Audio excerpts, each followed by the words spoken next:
Hello student, today the discussion chapter number 4 food and health. जो हमारा भोजन है, जो स्वास्थ्य, आज इस चैप्टर में हम इस पॉइंट को पढ़ने वाले हैं। इसमें जितने भी पॉइंट हैं उनको डिस्कस करने वाले हैं। तो स्टूडेंट करते हैं अपनी क्लास को स्टार्ट।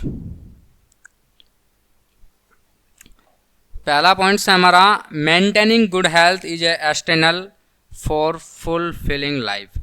हमें अपने जीवन को संपूर्ण अच्छे तरीके से जीने के लिए क्या रहना जरूरी है? स्वस्थ रहना जरूरी है। हमें कैसा हेल्थ कैसी रखनी चाहिए?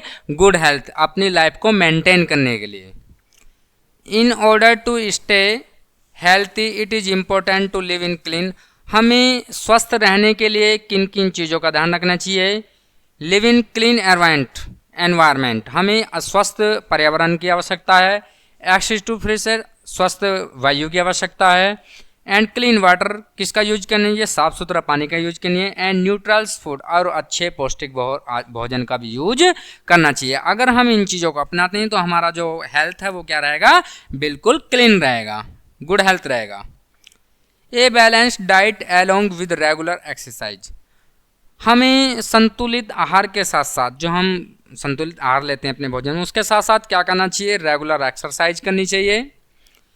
एक्वेटिक rest necessary in the overall well being of our body, हमें संतुलित आहार के साथ साथ रेगुलर एक्सरसाइज करनी चाहिए, नियंत्रित डेली की एक्सरसाइज करनी चाहिए। एंड रेस्ट नेसेसरी, और हमें आराम भी, पर्याप्त मात्रा में आराम भी करना चाहिए। अब स्टूडेंट्स, हमारा पॉइंट्स है बैलेंस्ड डाइट, जो हमारा संतुलित आहार होता है, जो हम दैनिक जीवन में प्रयोग करते हैं खाने में। Our food contains various important substance that contribute to our health, हमारा जो भोजन है वो कंटेन कराता है हमारे स्वास्थ्य को रखने के लिए। जो भी हम भोजन यूज करते हैं वो हमारी बॉडी को क्या करता है? स्वस्थ रखता है। तो हमें अपनी बॉडी को स्वस्थ रखने के लिए स्वस्थ भोजन का ही प्रयोग करना चाहिए। दीज इंक्लूड कार्बोहाइड्रेट्स प्रोटीन्स, इसमें इंक्लूड है कार्बोहाइड्रेट्स है, प्रोटीन्स है, फैट्स हैं, मिनरल्स हैं और विटामिन है एंड वाटर। इसमें इन पर्याप्त मात्रा में जो संतुलित आहार होता है उसमें कौन कौन जो यूज होते हैं? कार्बोहाइड्रेट्स होता है, हमारा प्रोटीन्स की मात्रा होती है, फैट्स की मात्रा होती है, मिनरल्स होता है, विटामिन एंड वाटर की मात्रा यूज होती है। नेक्स्ट है हमारे पास द टर्म्स डाइट रिफेरेस, जो हमारा संतुलित आहार है जो हम डेली यूज करते हैं। फूड वी ईट डेली, जो हम क्या करते हैं, जिसे हम डेली खाने में यूज करते हैं। It is crucial form a diet have to proper proportional of all the substance of the form balance diet, हमें अपने डाइट को संतुलित करने के लिए, जो हमारा भोजन है उसको संतुलित करने में पर्याप्त मात्रा में एक अनुपात में प्रॉपर रूप से क्या करना चाहिए? प्रॉपर रूप से खाना चाहिए, जो भी उसमें पोषक पदार्थ होते हैं।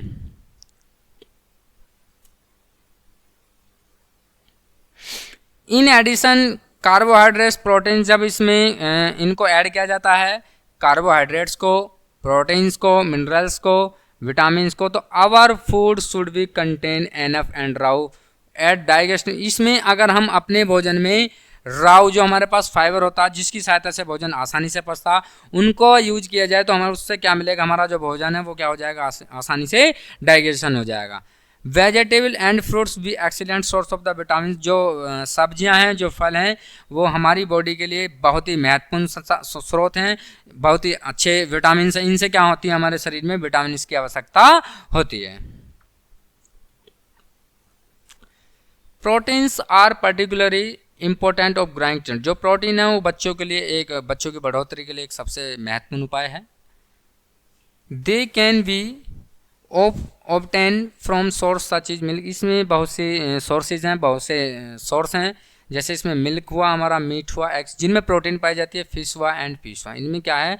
प्रोटीन की मात्रा सबसे ज़्यादा पाई जाती है। अब है हमारे पास कार्बोहाइड्रेट्स, प्रोवाइड कराता है विद इज एनर्जी, कार्बोहाइड्रेट्स का यूज करने से हमें एनर्जी मिलती है। Need to perform daily activity, जो भी हम अपनी दैनिक जीवन में डेली की जो क्रियाएँ करते हैं उसमें। And can be found in cells, ये किस किस में मिलता है? कार्बोहाइड्रेट्स हमारा कैल्स में मिलता है, ब्रेड में मिलता है, शुगर में मिलता है एंड पटाटोज में मिलता है। इन सभी में हमारे क्या है? कार्बोहाइड्रेट की मात्रा मिलती है। Water is also external from the bodies and is recommended to drink. हमें जल की पूर्ति करने के लिए अपने शरीर में कम से कम डेली का कितना पानी पीना चाहिए, 8 से 10 गिलास पानी हमें डेली पीना चाहिए। उससे क्या होगा, जो हमारे हाइड्रेट्स की मात्रा है वो क्या हो जाएगी, पूरी हो जाएगी। हमारे कभी भी शरीर में हाइड्रेट की मात्रा की कमी नहीं होगी। अब है it is important to be mindful cooking methods to avoid nutrients loss in our diets. हमें अपने भोजन में से न्यूट्रिएंट्स को कम करने के लिए किचन में सावधान रहना चाहिए। किन किन बातों का हमें ध्यान रखना चाहिए, जो हम किचन में रहते हैं तो जो हमारे खनिज पदार्थ होते हैं उनकी मात्रा को कम करने के लिए हमें किन किन सावधानियों से रहना चाहिए। Washing, peeling and cutting food should be done carefully. जो भी हमारे पास वॉशिंग होते हैं, पिलिंग होते हैं, जो कटिंग फूड होते हैं, उनको हमें क्या करना चाहिए, केयरफुली सावधानी से उन्हें काटना चाहिए, उन्हें वॉशिंग धोना चाहिए, उन्हें छीलना चाहिए। उससे क्या होगा, हमारे पास जो भोजन है carefully to minimize vitamin and जो विटामिन्स हैं और जो मिनरल्स हैं उनकी मात्रा क्या हो जाएगी, कम हो जाएगी। उनसे उनकी मात्रा क्या हो जाएगी, ऐसा करने से कम हो जाएगी। Over cooking is of food can also result the destruction. अगर हम खाने को ज़्यादा पकाते हैं तो उससे क्या हो जाते हैं, विटामिन नष्ट हो जाते हैं। ज़्यादा भी खाना को नहीं पकाना चाहिए। Of vitamin and other external substance, क्योंकि उसमें विटामिन की मात्रा क्या हो जाती है, कम हो जाती है। Proper strong of food is necessary. भोजन को मजबूत रखने के लिए हमें किन किन बातों का ध्यान रखना, किन न्यूट्रल्स को ध्यान रखना चाहिए। फॉलोइंग दिस गाइडलाइंस, हमें इन गाइडलाइंस को पालन करना चाहिए। Ensure you have a good balance and healthy health. हमें अपने शरीर को स्वस्थ रखने के लिए और अच्छे भोजन को बैलेंस रखने के लिए इन किन्हीं चीज़ों का क्या करना चाहिए, फॉलो करना चाहिए। अब हमें एक्सरसाइज भी हमें कुछ ना कुछ ज़रूर प्रोग्रेस करेगी। एक्सरसाइज से हमारी जो मसल्स हैं वो मजबूत हो जाती हैं। सबसे पहला पॉइंट तो ये है, regular exercise plays a critical role in maintaining good health. Regular exercise करने, जब हम खेल में रेगुलर एक्सरसाइज करते हैं तो हमारी बॉडी को क्या करती है, वो स्वस्थ बनाती है, मेंटेनिंग गुड हेल्थ करती है। फिर क्या है, exercise help to keep our muscles in shape. Exercise से जो हमारी मसल्स होती हैं, जो उनका आकार होता है, जो उनकी स्ट्रेंथ होती है, वो क्या होती है, हड्डियाँ जो होती हैं वो इम्प्रूव करती हैं, वो क्या करती हैं, बढ़ती हैं और मजबूत होती हैं। Function of the lungs, heart and blood vessel, जो हम सांस लेते हैं, दिल की जो हमारी धड़कनें होती हैं, जो रक्त वाहिकाएं होती हैं, ये भी सभी हमें एक्सरसाइज करने से फ़ायदा मिलता है। It is also has positive effects on utilization fats and carbohydrates our body. इसका जो धनात्मक जो इफेक्ट पड़ता है, जो पॉजिटिव इफेक्ट पड़ता है यूटिलाइजेशन के द्वारा, वो किसमें, फैट्स और कार्बोहाइड्रेट, जो हमारी बॉडी के अंदर फैट्स और कार्बोहाइड्रेट्स होते हैं, वो उससे भी एक्सरसाइज करने से उसमें क्या होती है, हमारे यहाँ फ़ायदा होता है। Regular physical activity is important. जो लगातार फिजिकल एक्टिविटी करते हैं वो सबसे महत्वपूर्ण है। The optimal function of our body and outdoor games beneficial बहुत। जो हम आउटडोर गेम्स खेलते हैं उससे हमें बेनिफिशियल होता है। जो बहुत दोनों फिजिकल दोनों खेलते हैं उसमें हमारा क्या होता है, मेंटल फिटनेस होती है एक्सरसाइज से, ठीक है। Maintaining a good posture and change overall appearance. जो मेंटेन है वो एक बहुत ही अच्छा पोस्चर है। उससे क्या होता है, एंड चेंज ओवरऑल अपीयरेंस, हम उसमें ओवरऑल अपने आप को चेंज कर सकते हैं। When planning to and change in the vigorous exercise, it advise consult a physical and health expert done safely and finish. हमें ज़्यादा व्यायाम करने के लिए भी, ज़्यादा एडवाइस करने के लिए भी, ज़्यादा फिजिकल करने के लिए भी एक डॉक्टर से क्या लेनी चाहिए, परामर्श लेनी चाहिए। अब हमारे पास नेक्स्ट पॉइंट है स्लीप। स्लीप की भी एक महत्वपूर्ण मात्रा होती है। स्लीप हमें ज़्यादा से ज़्यादा सोना चाहिए जिससे हमारी बॉडी को रिफ्लेक्स मिले। वो क्या है, sleep is external from the body recovery and replenishment. जो हम सोते हैं वो हमारी बॉडी क्या करती है, रिकवरी करती है, हमारी बॉडी के मस्तिष्क को भी मेंटेन करती है। During sleep hour body cells repair and rejuvenate. जब हम सोते हैं तो हमारी बॉडी की जो कोशिकाएं हैं वो भी क्या करती हैं, काम करती हैं, रिपेयर करती हैं। While also building up energy stores for the next day.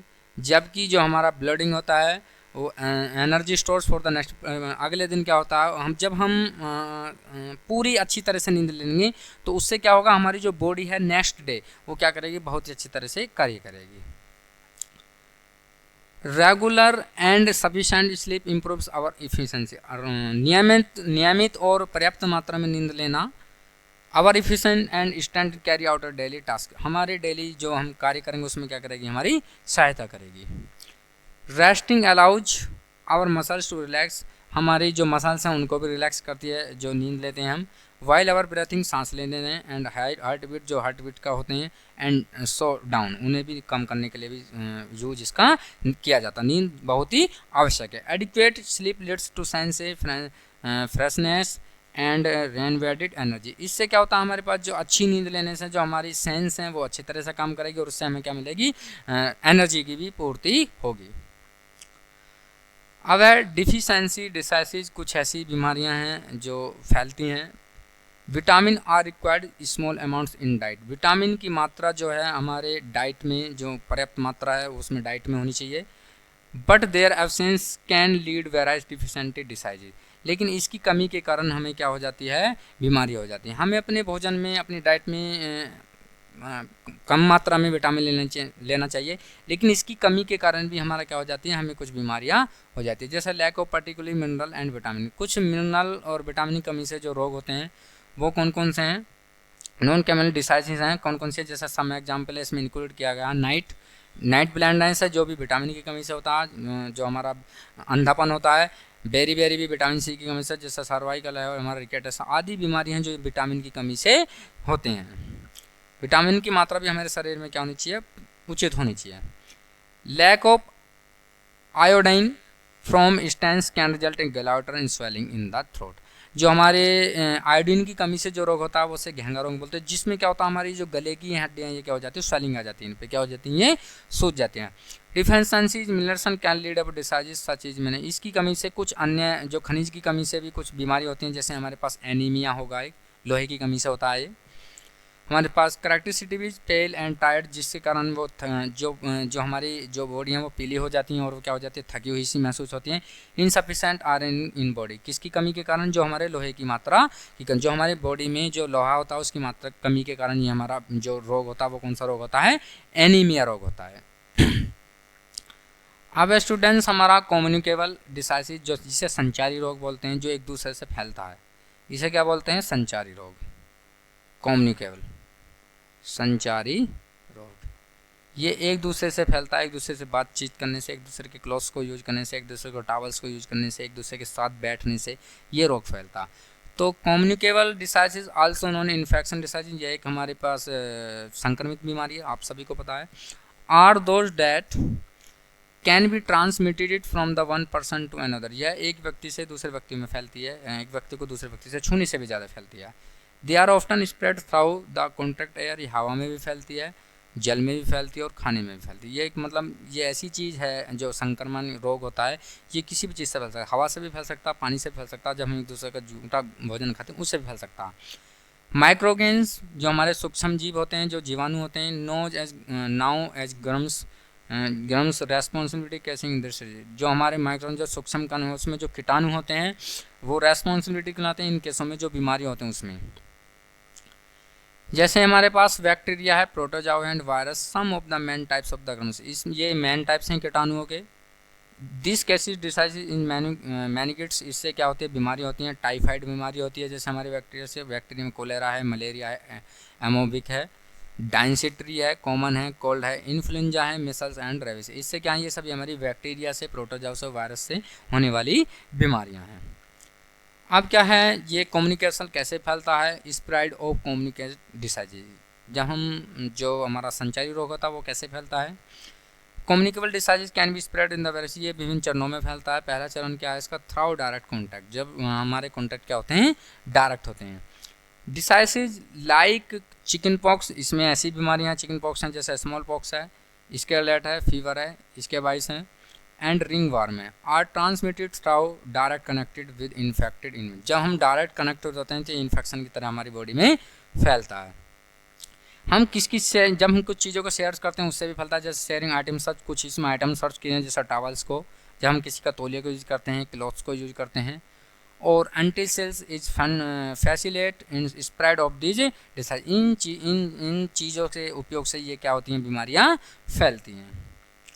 अब हमारे पास थ्रू एयर, हवा के माध्यम से, डिसाइज लाइक कॉमन कोल्ड फ्लू, हवा, यह भी जो बीमारी है कॉमन कोल्ड, जैसे हमारा फ्लू हुआ, पेनिमिया हुआ, ट्यूबरक्लोसिस हुआ, हमारा मम्पस हुआ, एंड मसल स्वाब भी ट्रांसमिटेड थ्राउ द एयर, ये किससे फैलती है, हमारे हवा से फैलती हैं। टाइपली थ्राउ द स्पेलिट ड्राई प्लॉट, जो बूंदों के द्वारा भी फैलती हैं। नेक्स्ट हमारे पास थ्राउ वाटर एंड फूड, जो भोजन से और जल से फैलती हैं, वो कौन सी है, वाटर ब्रोन डिसाइजेस सच है, जिसमें कोलेरा है जो जल के द्वारा फैलती है, टाइफाइड है, जंडिक है, डायनेस्ट्री है, and food poisoning and spread, ये किससे फैलती है, हमारे जल से और भोजन से फैलती हैं, कंटेमिनेट होती है। Germs present in the stool of the sick person containing water और food we carried flies and insect which is the transmit the, जो हमारे कीटाणु होते हैं वे प्रेजेंट होते हैं, स्टूल करते हैं व्यक्ति के अंदर, जो व्यक्ति के अंदर कीटाणु होते हैं उनको दूर कैसे किया जाता है, कंटिमिनेट करके, जल और भोजन में भी मिलते हैं, carried of the flies other insect, ये जो कीड़े होते हैं ये दूसरी जगह जो फैल जाते हैं, इनसे भी हमारी बीमारी होती हैं, जो नालियों में जो कीड़े जल के अंदर रहते हैं उनसे भी हमारी बीमारी, विच इज़ द ट्रांसमिट, हमें इनसे दूर रहना चाहिए। अब है germs to the food and water we consume, हमें जो कीटाणु होते हैं वो जल के अंदर कैसे कंज्यूम करते हैं, जैसे हमारे बाय इंसेक्ट, जो कीड़ों से बीमारियाँ होती हैं, कीड़ों मकोड़ों से। Mosquito are carriers of the diseases such is malaria, mosquito से जो बीमारियाँ होती हैं, जो मच्छरों से बीमारी होती हैं, वो कौन सी होती हैं, मलेरिया होती है, फ्लायरेसिस होती है, एंड येलो फीवर होता है, जो पीलिया बोलते हैं जिसे। वैन मॉस्किटो, जब मच्छर वाइट द इन्फेक्टेड पर्सन को काटता है, दे कैन ट्रांसमिट ग्रम्स तो गेट, जो उसके बॉडी के अंदर जो कीटाणु होते हैं उनको क्या करता है, वो छू लेता है, वो कीटाणु को खत्म करता है। Lice carry typhus fever file fevers that live in rats spread the plague, जो चूहा होता है, चूहे से कौन सी बीमारी फैलती है, प्लेग फैलती है, जो चूहे से जो सफ़ेद फाइल्स होती है उसमें जो लिव इन जो चूहे के अंदर होती हैं उससे कौन सा रोग फैलता है, प्लेग फैलता है। अब है in addition to above diseases in can also spread, इन बीमारियों में कुछ डिसाइजेज बीमारी जो इनमें एडिशन किया गया कुछ बीमारियों को, आल्सो भी स्प्रेड थ्राउ कट्स, कुछ ऐसी बीमारी होती हैं जहाँ पे हमारे कट हो जाते हैं, चोट लग जाते हैं, उनके कारण भी हमारे पास फैल जाती हैं। इंजरी जो पर्सन होते हैं उनके द्वारा, जैसे बैक्टीरिया ग्रम्स इंटर द बॉडी, उससे क्या होता है, हमारी बॉडी में जो बैक्टीरिया हो वो क्या कर जाते हैं, एंट्री कर जाते हैं। हुकमार्स ऑन देयर लार्वे, ये भी दो ऐसी बीमारी है। Soil can also be source of the infection, ये भी एक हमारे पास इन्फेक्शन के, मृदा की जो मिट्टी की जो स्रोत होते हैं ये दोनों, उससे भी हमारा क्या फैलता है, इन्फेक्शन फैलता है। अब क्या है, controlling the spread communicable diseases, अब कुछ संचारी रोगों को कंट्रोल कैसे किया जा सकता है। Precaution can be taken control spread of communicable diseases, हम इसमें जो डिसाइसिस हैं उन पे कैसे कंट्रोल करते हैं, जो हमारे संचारी रोग हैं उन पर किस किस तरीके से हम कंट्रोल कर सकते हैं। तो पहला हमारे आइसोलेशन, हमें व्यक्ति को आइसोलेशन किया जाना चाहिए, व्यक्ति को अलग रखना चाहिए। पेटेंट्स विद इन्फेक्शन डिसाइजेज, जो पेटेंट्स के अंदर जो इन्फेक्शन के द्वारा जो बीमारियाँ होती हैं उसमें क्या करना चाहिए, शुड बी कीप्ड आइसोलेटेड, उससे सबसे पहले आइसोलेट किया जाना चाहिए, अलग किया जाना चाहिए। प्रिवेंट फर्दर ट्रांसमिशन, उससे क्या करना चाहिए, अलग किया जाना पर है। डिसनिफिकेशन, ये क्या होता है, infected articles such a clothes towels and utensils should be kept separate and properly disinfected, जो बीमारियां होती हैं उनको संचारी को कम करने के लिए किन किन चीज़ों से सावधान है, एक दूसरे के कपड़े नहीं पहनने चाहिए, टावल्स का यूज नहीं करनी है, और utensils should be kept separate, और इनसे क्या रहना चाहिए, अलग रहना चाहिए, जिससे क्या होगी, डिसइंफेक्टेड, जिससे क्या होगी, बीमारियों को रोका जा सके, बीमारियां नहीं फैल पाएंगी। They should not be used any one, इसका भी यूज हम नहीं करते हैं।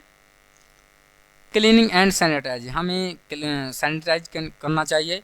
आफ्टर ए पेशेंट रिकवर, जब जो मरीज रिकवर हो जाता है, जब वो चला जाता है तो उसके रूम को, the room should be thoroughly disinfected, उसके रूम को भी क्या करना चाहिए, हमें डिसइंफेक्टेड करना चाहिए, क्लियर और साफ करना चाहिए। बेड कवर्स को भी, बेड कवर शुड भी वॉश्ड, बेड कवर को भी धोना चाहिए, एंड डिसइंफेक्टेड, उससे क्या हो जाएगी, जो बीमारी है वो भी संचारी रोग को कम किया जा सकता है। एंड बेड्स को भी एक्सपोर्ट किया चाहिए, और export to sunlight to kill any remaining germ, कुछ जो उसके जो बेड्स होता है उसको सूर्य के प्रकाश के सामने रखना देना चाहिए, उससे क्या होगा, जो उसके कीटाणु वो क्या हो जाएंगे, खत्म हो जाएंगे। सेव वाटर प्रैक्टिस, हमें स्वच्छ पानी पीना चाहिए। Drinking water should B boiled और किल एंड ग्रम्स प्रेजेंट, हमें स्वच्छ पानी पीना चाहिए, उबाल के पानी पीना चाहिए, जिससे क्या होगा, जो कीटाणु वो क्या हो जाएंगे, मर जाएंगे। मेंटेनिंग क्लीन सराउंडिंग, हमें स्वच्छ वातावरण में रहना चाहिए, अपने आप को मेंटेन करना चाहिए। The surrounding should be keeped, वातावरण में स्वच्छ रहने के लिए क्लीन रहना चाहिए, रबिश रहना चाहिए, और should be disposed of the disturbance, हमें जो कूड़ा कचरा उसे किस में डालना चाहिए, डस्टबिन में डालना चाहिए, डिस्पोज करना चाहिए। सैनिटाइजेशन ये कहता है toilets latrines and drains are carrying waste water should be, ये क्या होते हैं, जो भी हमारे अवशिष्ट पदार्थ होते हैं उसको बाहर निकालते हैं। वॉश डेली यूजिंग डिस्टर्बेंस, हमें इसका प्रयोग क्या करना चाहिए, डेली करना चाहिए, धोना चाहिए। Proper food handling, all food items should be covered to prevent, हमें जो आइटम्स होते हैं, जो भोजन होते हैं उन्हें कवर करना चाहिए अच्छे से। कंट्रीमेटेड बाय डस्ट, उससे क्या होते हैं जो हमारे धूल के कण वो उस पर नहीं पहुंच पाते हैं। Cut fruit should be avoided, फ्रूटों को कट के जो हम अवॉइड करते हैं, as they exported dust and fall, उस पर क्या हो जाते हैं धूल और जो कण होते हैं वो फैल जाते हैं, तो उससे भी हमें क्या करना चाहिए, बचना चाहिए। Fruits and vegetables should be washed, हमें फलों को और सब्जियों को भी क्या करना चाहिए, धोना चाहिए बिफोर कंज्यूमेशन, उसके बाद उनका उपयोग करना चाहिए। अब है हमारे पास पर्सनल हाइजीन्स, ये क्या होता है, रेगुलर हैंड वॉशिंग बिफोर, हमें रेगुलर हाथ धोना चाहिए और उसके बाद में खाने का यूज करना चाहिए। Eating is important to prevent spread germ, इससे क्या होंगे, जो हमारे कीटाणु वो क्या हो जाएंगे, फैलेंगे नहीं, उससे क्या हो जाएंगे, वो खत्म हो जाएंगे।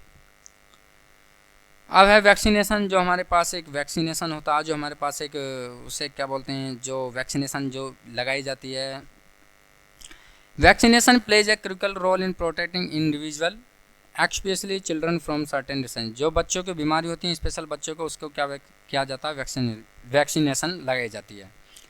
Vaccine contain small quantities dead of weakness गर्म, वैक्सीन क्या होती है, जो उसमें छोटे छोटे मृत जीवों के जो मृत बॉडियों के जो क्वांटिटीज होती है उसको क्या कर देती है, खत्म कर देती है। और विच हेल्प डेवलपमेंट इम्यूनिटी, उसमें विकसित होने में उसमें मदद करती है। डिसाइजेज सच एज मसल्स, जो हमारी मसल्स में जो बीमारी होती हैं जैसे टाइफाइड हो या पोलियो हो एंड मम्स हुआ, कैन बी इफेक्टेड कंट्रोल, इनको कंट्रोल करने के लिए किसका यूज करते हैं, वैक्सीनेशन का यूज करते हैं। किसका यूज करते हैं हम, टीकाकरण, हाँ इसे क्या बोलते हैं, टीकाकरण बोलते हैं, टीकाकरण वैक्सीनेशन का यूज करते हैं।